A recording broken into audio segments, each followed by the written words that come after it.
Hello, hello, hello, and welcome. We're turning the tables today. I am the host, and Marie is the guest who's going to talk all about what's going to happen tomorrow at the Thanksgiving table and what you can do about it.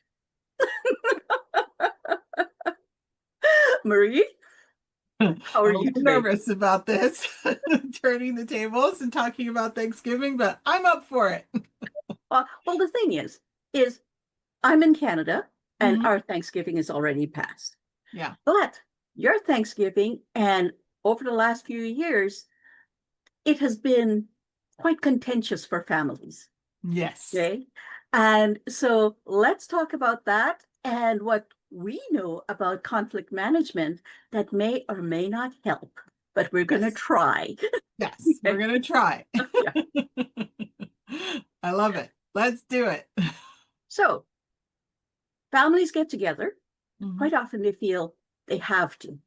But when they do, and the conversation gets going, what are the types of things you have noticed or your friends have noticed are coming up at the table?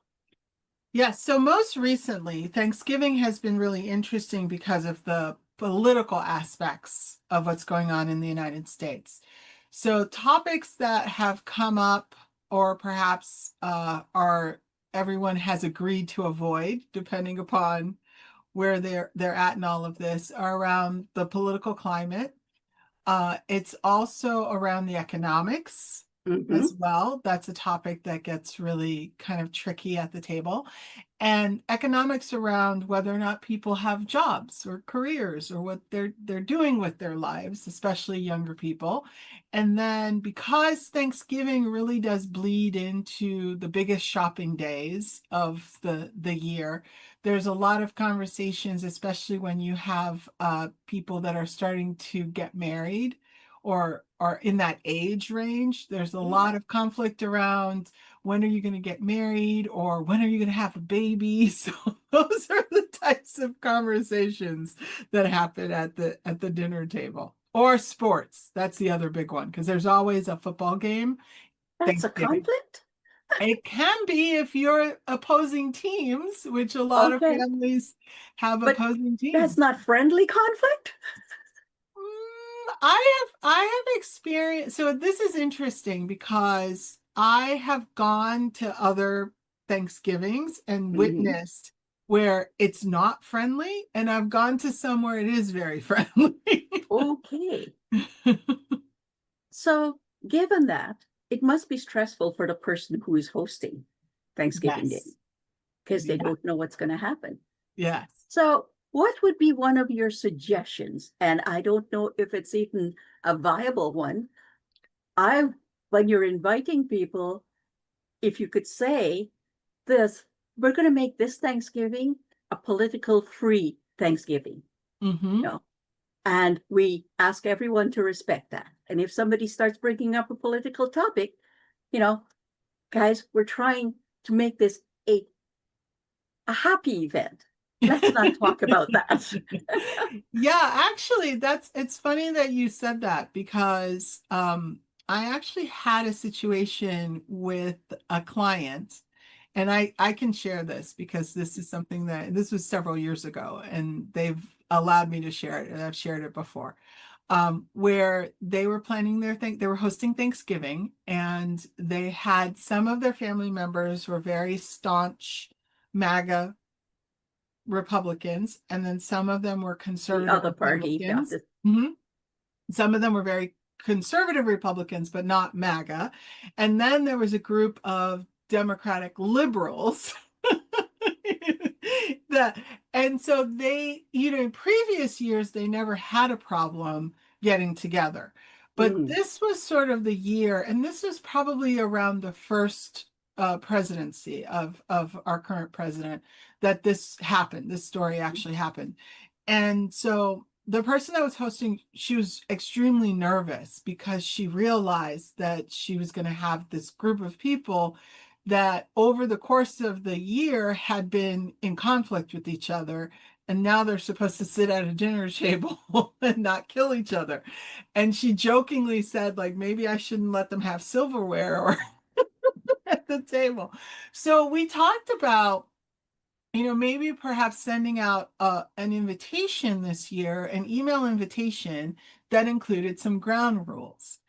And so she really liked the idea. So we came up together with some of the ground rules. But some of the things that I thought was really funny that she put in her email was one, the President of the United States shall not be named by name. Was her first one. She made it one of the rules, which I thought was really cute. And then she had a whole list of different things in terms of the topics around politics that couldn't be discussed. And then because she knew the competitive spirit of her family, she said if anyone violated it, they would have to put $1 in. She made like a little jar, and Mhm. then they would have to pay the jar if they Yeah. violated the thing. And then so she said the jar would be used for Christmas presents. She gave Yeah. a reason for it. I thought that was really cute. Afterwards, she said, well, so a couple of things happened. I believe she said she made like $40. So there you have it. Yeah. But it became good natured. Like it was actually at the beginning, it was very, like it felt really stressful, but because people started to kind of get into it. And so when somebody would say something, the whole table would say, put $1 in the jar. No, it became a little bit fun. So I think by making it a little bit of a game, she was able to diffuse the situation. But I would say actually setting some ground rules before Thanksgiving dinner is a really good suggestion. The other thing is maybe having different times for people to come in. If you know that they can't really commingle, Mhm. maybe setting up different times for people to have dinner together or show up and have, you know. What happens if one group runs late? That could be a problem. And someone's gonna have to get kicked out. A follow-up question to that. We know this happens at Thanksgiving. Yes, Does it happen at Christmas too? yes, Really? yes, yes. No. Because, from my point of view, it would be kind of funny because I'm sure you guys have this tradition as well, where you hold the hands of the persons next to you, and then you go around saying one thing you're very grateful for. We Like, do not have that tradition. you don't? Okay. No, that's a good one though. Yeah, we do that at the beginning of the meal. So Mhm, we're saying our thanks or gratefulness for that. mhm, And I've always felt that it set a calm, loving, warm way to start mhm. Thanksgiving. Yeah. Yeah. Yeah, I love that. Yeah, we don't have that tradition. What I For have, some reason, I thought you did. Don't know. no, I mean, I do know of some families that actually go around the table and talk about what they're grateful for. And then I don't, my in-laws, as I think about this, because that's who I've spent most of my recent Thanksgivings with, is my in-laws. Mhm. They don't have that tradition of going around the table and saying what you're grateful for. Um, I think when my parents came to this country, Thanksgiving was it was a North American custom, right? It's Canada and North America normally the Thanksgiving happens. And so it was more of we sort of mimicked what we saw on television for our Mhm. Thanksgiving. So my Thanksgiving experience was as a child was really based on what we saw on television. We were like, oh, that's Thanksgiving. So we mimicked that. Yeah. Well, something else we started in my family, my immediate family, and even if we had friends over, it would happen. There used to be a Canadian storyteller called Stuart McLean, Mm, and he told the best stories. So at Thanksgiving, he had a couple about the Thanksgiving turkey and the cooking of it, and it just gets everybody laughing. And that is such a good way to, when everybody's laughing, it's harder to fight. You yeah, know? absolutely. Yeah. So, I mean, as we're talking about this and we're being a little bit tongue in cheek, one of the big things that I always try to remind people of is that you're getting together with a group of people that hopefully you see that they have positive intentions to spend time with you. Mhm. And that if we can remember that as conversations get heated, that it's okay to have conflict, but the conflict needs to be about a topic and not the person. So as long as it doesn't delve into Yes. the identity of the person or name calling, and it's more around debate around ideas and around Mm. those types of concepts, those are easy to survive. Yeah. Yeah. No, you're quite right about that. It's when it gets personal and it hurts people and you know, those feelings, and if the person never apologizes, those feelings are very difficult to get rid of. And once the forms, people start looking for the insults or the personal things. So it just gets bigger and Yeah, bigger. absolutely. And Thanksgiving theme should be all about Thanksgiving, about what we have that's keeping us together, that is creating love and harmony and Mhm. prosperity in our lives. At least Yeah. that's my feeling. I'm not trying to preach to anyone else. These are Yeah. my feelings. Yeah, absolutely. I mean, if you think about the purpose of the day is really to think about all the things you're grateful for. Yeah. And hopefully you're grateful for your family. Yes. I rather hope that you are. Yeah, so hopefully. The other thing that I noticed that creates a lot of conflict is bringing up things in the past, bringing up things Mm. from childhood or bringing up things that might hurt someone because they might be an inside joke that you don't want someone new coming in. You may not want to share with them because this is an opportunity that a lot of times people will bring significant others to Thanksgiving to meet the family. Yes. Or maybe they're, in a long-term relationship, but so this is the tradition of bringing their significant, so multiple things, a new person or someone that they've been. And a lot of times families have inside jokes or they have things that have happened in the past that maybe one person thinks is funny, but the other person doesn't who it's happened to. So we also have to think about that as well, is that sometimes you might think it's cute to bring up, oh, when you were 5, you ran around the house naked. That person may not feel like that's really something cute or appropriate, especially if they're bringing a date to the party. They Yeah. don't really Yeah. want to talk about that, even if it seems innocent. So we do have to be careful of when we talk about the past and talk about things that happen because we're trying to be friendly or we're trying to include people. We might Yes. exclude them because of that. Yes, that's very, very true. That's a good point because most Yeah. people don't think about that. You know, it's natural for mom to, if this relationship is serious, to pull out the photo album and say, "Would you like to see pictures of so and so?" And that's where some of the embarrassing stories can Yes, surface. Yeah, absolutely. yeah, Absolutely. So yeah, that's important to sort of remember that while it's great to pull out pictures, let's prep people for that first and not Now, embarrass let's them. say, regardless of all of the things you do to prepare for it, serious argument and start. How Mhm. do you deal with it? So there's a couple of ways to deal with it. I think if you are the host and you're experiencing that the guests are in conflict, one is you can ask the guests to move into another room so that you can sort of have a conversation between them to diffuse it. If they refuse to do that or it escalates, I think sometimes we forget that it's okay to ask people to leave. We get so wrapped up with, oh, that's us being rude. But if they're not willing to work it out in a Mhm. civil way and mashed potatoes starts to fly across the table, it's okay to, Lost Boys. it could happen. I don't judge, but it's okay to ask people to leave. It's okay. And it's okay to put adults in timeout. I think that's the other thing we forget. As the host, it is well within your right to put people into timeout.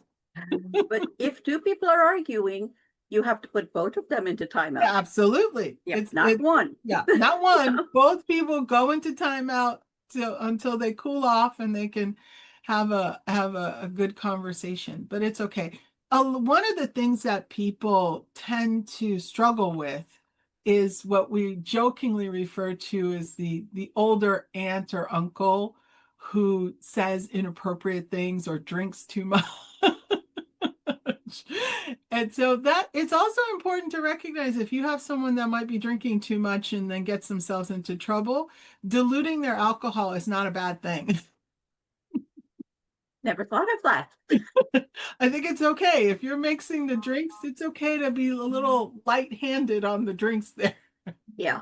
And you see, it's interesting. I don't know if they have this law in the States, but here in Canada, if you let somebody that you know is drunk drive, you are responsible for any accidents that happen. So it's your job to say, you know what? If you plan on drinking, that's great. Please don't drive.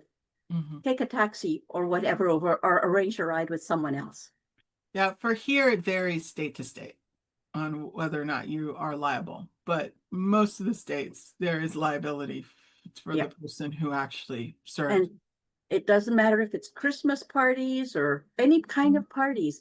We have to, if you're serving alcohol, you're responsible. Yeah, you have to, and you should be responsible for your guests. I mean, ultimately, when you're inviting people over, they're your guest, even if you've known them your entire life. They're the Mhm. guest in your home, and you have to be conscientious about what does that mean to have someone as a guest in your home. Yeah.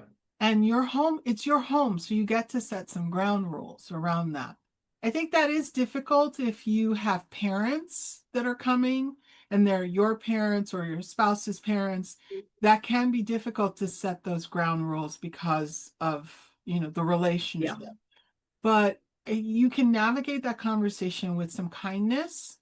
And sometimes you can navigate that conversation with, I'm hosting and I'd love for you to help me make sure that this experience is a positive experience for everyone because I'm really excited about it. So sometimes you can lean into the parental need to care.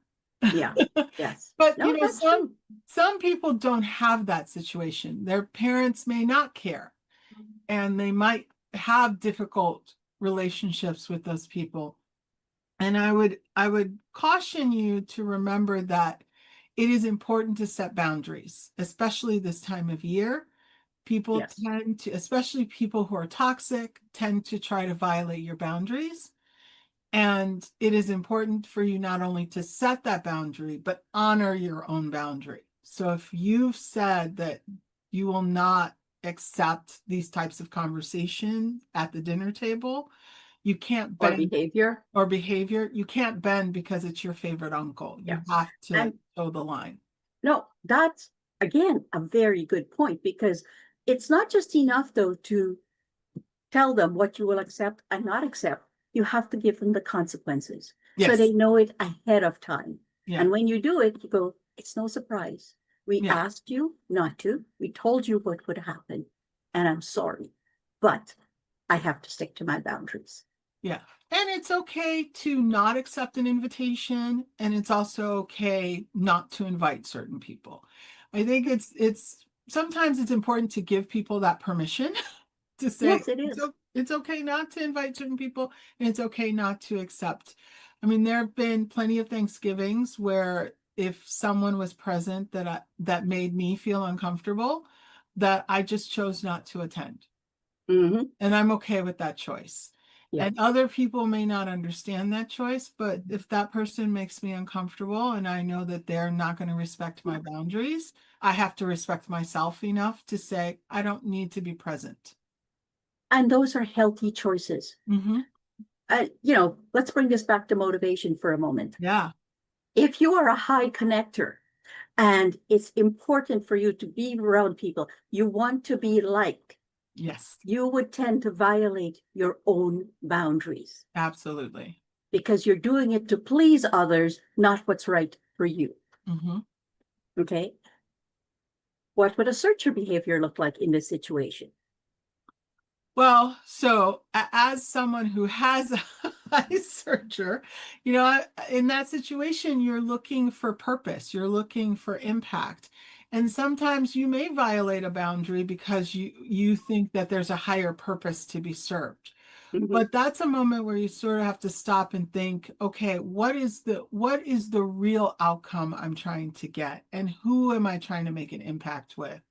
And Right. you also have to have that self-awareness and that honesty to be able to say, I may not be able to impact the situation, which I think is really hard for a searcher Yeah. because you really want to impact the situation. So that can Mm. be equally as difficult as if you have a high friend, which is about connection, so Yeah. and belonging. And another one is somebody who has a high spirit. There Mhm. may be somebody who goes off and find a quiet spot and do their things, That's me. and people will judge them. I do get judged. They're not friendly. They don't want to be with the rest of the group. Rather than thinking of it from your own behavior, think about them that maybe this many people overwhelm them. Yes. So, and you can say, are you feeling better? Is this quiet enough for you? Or, and when they feel more welcome, they're there because they actually may really like you, is happy to be there, but that the kind of energy put out at those events can just swamp them, and Yes. they need time to recover. Mhm. So if you see somebody like that at the Thanksgiving dinner, please, please, please don't judge them. You know, don't swarm them. Don't say anything about them wanting to be by themselves Mhm. because they need that. Yeah, and also too, if you are that person, it's important for you to advocate for yourself in the sense of being honest and saying, I'm enjoying the time with all of you, but I need a moment.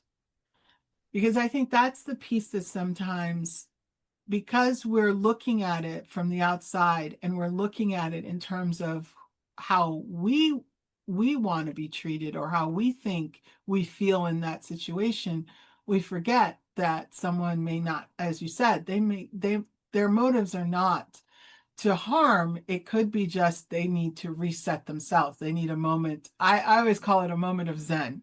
So my running joke is I need a moment of zen. But I also recognize I need to also tell people I need that moment Yes. because they're not aware that I need that moment.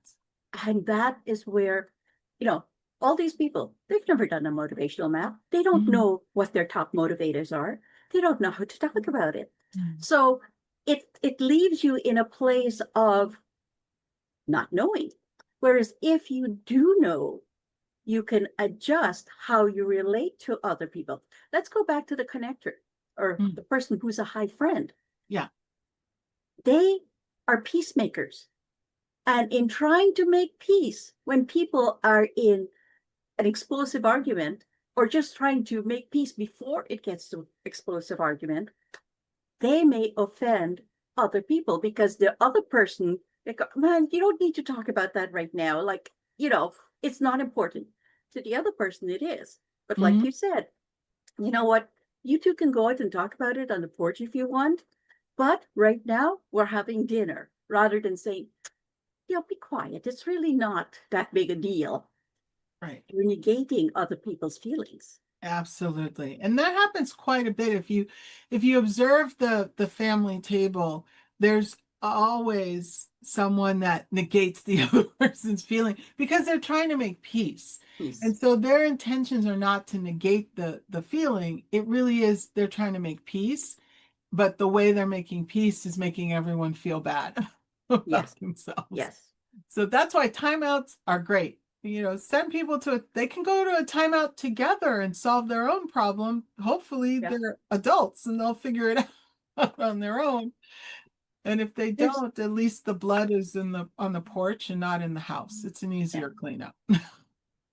There's another situation that my sister has lived in the States for the last 40 years. Mm, She's married to an American. So mhm. I get some sense of what goes on Yeah. at the table. And there's another situation that I think causes problem, even if it's only the immediate family and there's no political strife. Mm. And what that can be is the favorite child, Mm. the one who is the haven't done much with their lives, Hmm. and there is an unspoken competitiveness, comparison going on at the table. Yeah. How do you deal with those? That's an interesting one because I will say that so not to name names before Congress, but I do see that dynamic in my in-laws with their three children. Mhm. There is a favorite, there is a black sheep, and then there's a middle, and that's not their birth order. That's just, you Yeah. know. And what I think is interesting is that in watching that dynamic, so I've had the advantage of not participating in that, being the outsider, sort of watching that experience. Even the favorite child has difficulties navigating that. And so we think of it in terms of the other two children in that equation are having the difficulties, but sometimes even the favorite child is struggling in that because a Mhm. lot of times the parents are living in the past. They're living in like they're not recognizing that their children are adults and have their own lives, or that what happened 20 years ago is what happened 20 years ago, and that person has moved beyond that, and they're no longer that person who messes up or did Mhm. this or did that, but they're still treating them as such. And that's a hard one to navigate over the holidays because you're not going to fix that over a holiday. Mhm. That's one that requires more conversation outside of a holiday. And that what I've always advocated for is outside of the holiday, having that immediate family get together and actually have honest conversation around what's going on. Most families don't want to do that because it's bringing up a lot of anger and frustration, and they don't want to deal with that. But I would say during the holidays, if you're during the holidays is not the time where we start yelling, you're the favorite, or you're this, or you're that. And as the parents, it's also hopefully parents can stop and be self-reflective and self-aware that they're Mhm. creating that competition and they're creating that animosity, even though they think that they're trying to create unity Yeah. amongst the And kids. what's really sad about that, and this I have seen um, in my financial planning practice, is that after the parents dies, Mhm. those animosity gets bigger, Yes. you know, and where they should have each other for support, it isn't there. Yeah. Yeah. Yeah. Yeah. I mean that's really the truth of those situations. I was very fortunate in my family dynamic that my parents didn't have that. We would joke that my youngest brother was the favorite, but the truth is he was the favorite of all of us. Yeah. He was much younger, and there was some issues around his birth, so we all Mhm. we all liked him the most.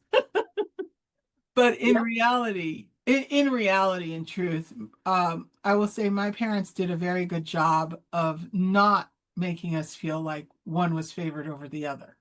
Yeah. Uh, And and so we never had a sense of one of us was the golden child and one of us was the black sheep. It was really, they were very equitable in their you know, I in have their one son. praise and in their punishment as well. But my Yeah. mother always had a beautiful philosophy around it. Whenever one of us would get in trouble, she would always say to us, I don't like what you did, but I still love you. Of you. Yes. And even as we were getting punished, she would sort of give us that reminder that the punishment was about the behavior Yes. and not about the person. Person. So Exactly. we really did grow up with this sense of like we weren't bad people. It was Yeah. what we did was bad, but we weren't bad people. And so that's really important. And so when after my parents passed away, my brothers and I didn't have any animosities. Yeah. We still see each other as family outside of having to have our parents bond us. We had our Yes. own relationship outside of our parents' relationship. And I think that's what's really important with families is that when you force your children to have relationships with each other, that's not going to create the relationship. You have to No, allow their relationship to happen. it's same with motivation. You have to create an environment that will motivate them in their own way. Yeah. I have two children, one's a boy, one's a girl. And they're very different in personalities. Mhm. Well, they're similar in a lot of things. And I treated them according to their personality. And my daughter comes home and spend weekends with us now, at least Friday night, and she'll go back to her place on Saturday. And we were talking about 2 or 3 weeks ago, and she says, you know, Mom, I never doubted that I was loved. She said, there was a time before I understood it that I used to think that you favored Adam. But as I grew older, I realized that you were giving me what I needed and you're giving him what he needed. Mm. Do you know how good that made me feel? Yeah, that's really Yeah. beautiful. So, And that awareness of it is really beautiful. well, Yeah. she has such an understanding. Like I truly admire her. Yeah. And Yeah. and my son and the two of them are so close. You Mhm. know, um, when they were in high school, when she got to his high school, nobody in high school would bother her because they know whose little sister it was. Right. There you go. There you go. There you go. That's important. Yeah. That's the other thing I think we don't always consider. Just because you have the same parents doesn't mean that you were raised the same way. Absolutely not. And absolutely not. Like I look at my two siblings and I recognize that we had the same exact parents, but we don't have the same personality. We don't have the same motivations. Nope. So we were raised, even in the same household together, we were raised differently.